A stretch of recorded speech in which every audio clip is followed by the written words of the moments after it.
ഒന്നും കാണാനൊന്നുമില്ല. പക്ഷെ ചെരുപ്പും കളഞ്ഞു. ഹലോ, ഞങ്ങൾ അങ്ങനെ തഞ്ചാവൂർ എത്തിയ ആദ്യത്തെ ദിവസം തന്നെ എൻ്റെ കസിൻ്റെ ചെരുപ്പ് ട്രെയിനിൽ വെച്ച് മിസ്സായിട്ടോ. അതെങ്ങനെ പോയി എവിടെ പോയി എന്നുള്ളതിനെ പറ്റി ആർക്കും ഒരു ഐഡിയ ഇല്ല കേട്ടോ.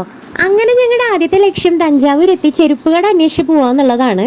ഇവിടെ ആണെങ്കിൽ ഒടുക്കത്തെ വെയിലായതുകൊണ്ട് ചെരുപ്പിടാണ്ട് ഇറങ്ങാൻ പറ്റില്ല. പക്ഷെ ഇപ്പം എൻ്റെ കസിൻ ചെരുപ്പിടാണ്ടാണ് കേട്ടോ നടക്കുന്നത്. കാരണം ഒരു രക്ഷയില്ല. ഇവിടെ വന്നിട്ട് ഞങ്ങൾ ആദ്യം പോയത് ചെരുപ്പ് വാങ്ങിക്കാനാണ് കേട്ടോ. പിന്നെ ഇതാണ് കേട്ടോ തഞ്ചാവൂർ റെയിൽവേ സ്റ്റേഷൻ്റെ എൻട്രൻസ്.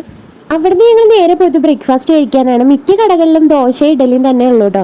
ഞങ്ങൾ ദോശയാണ് കഴിച്ചത്. ഞങ്ങൾ ലൈമും സർവത്തൊക്കെ കുടിച്ച് പിന്നെ നടത്താൻ സ്റ്റാർട്ട് ചെയ്ത്. അവിടുന്ന് ഞങ്ങൾ പോയ റൂമൊക്കെ എടുത്ത് ഫ്രഷ് ആയി നമ്മുടെ ബാഗും കാര്യങ്ങളൊക്കെ അവിടെ വെച്ച് നേരെ പോകുന്നത് രാജാലി ബേർഡ്സ് പാർക്കിലേക്കാണ് കേട്ടോ. അപ്പം നമ്മൾ പോകുന്ന വഴിയിൽ നമ്മൾ പെരിയ കോവിലും കണ്ടിട്ടുണ്ടായിരുന്നു. അപ്പോൾ പെരിയ കോവിലിന് വേണ്ടി നമ്മളൊരു ഡേ തന്നെ മാറ്റി വെച്ചിട്ടുണ്ട് കേട്ടോ. വെയിലുള്ളതുകൊണ്ട് തന്നെ ഇപ്പം എന്തായാലും ബേർഡ്സ് പാർക്ക് പോയി കാണാമെന്ന് വിചാരിച്ചു. ഇതാണ് കേട്ടോ രാജാലി ബേർഡ്സ് പാർക്കിൻ്റെ എൻട്രൻസ്. ഞാനിത് ആക്ച്വലി ഇങ്ങോട്ട് വരാൻ വേണ്ടി പ്ലാൻ ചെയ്തപ്പോൾ ഗൂഗിളിൽ നോക്കി കണ്ടുപിടിച്ചതാണ് ഈ ബേർഡ്സ് പാർക്ക്.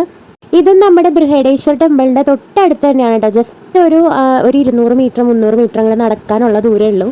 അഡൽസിന് പെർ പേഴ്സൺ 50 രൂപയാണ് കേട്ടോ ടിക്കറ്റ് ചാർജ് വരുന്നത്. അതെനിക്ക് അത്ര വലിയ എമൗണ്ട് ആയിട്ട് തോന്നിയില്ല, കാരണം ഇവിടെ അത്യാവശ്യം കാര്യങ്ങൾ കാണാനുണ്ട് കേട്ടോ.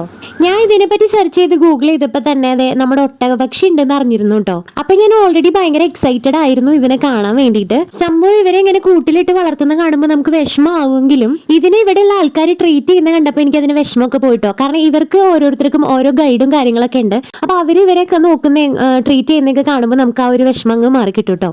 പിന്നെ എനിക്ക് ഭയങ്കരമായിട്ട് ഇഷ്ടപ്പെട്ട ഒരു പരിപാടിയായിരുന്നു ഇത് നമ്മളെ ആ ലവ് ബേർഡ്സിന്റെ കൂട്ടിലേക്ക് കയറ്റിയിട്ട് അതിനുള്ളിൽ കയറുമ്പോൾ നമുക്ക് കുറച്ച് സീഡ്സ് അവർ കയ്യിൽ തരും. ആ സാധനം അവിടെ നമുക്ക് കൊടുക്കാട്ടോ. ഈ ഒരു പരിപാടി നമ്മുടെ കേരളത്തിലെ 1-2 സ്ഥലത്ത് ഞാൻ കണ്ടിട്ടുണ്ട്. പക്ഷെ ഇത്ര അധികം ബേർഡ്സ് ഉള്ളത് ഞാൻ കണ്ടിട്ടില്ല കേട്ടോ.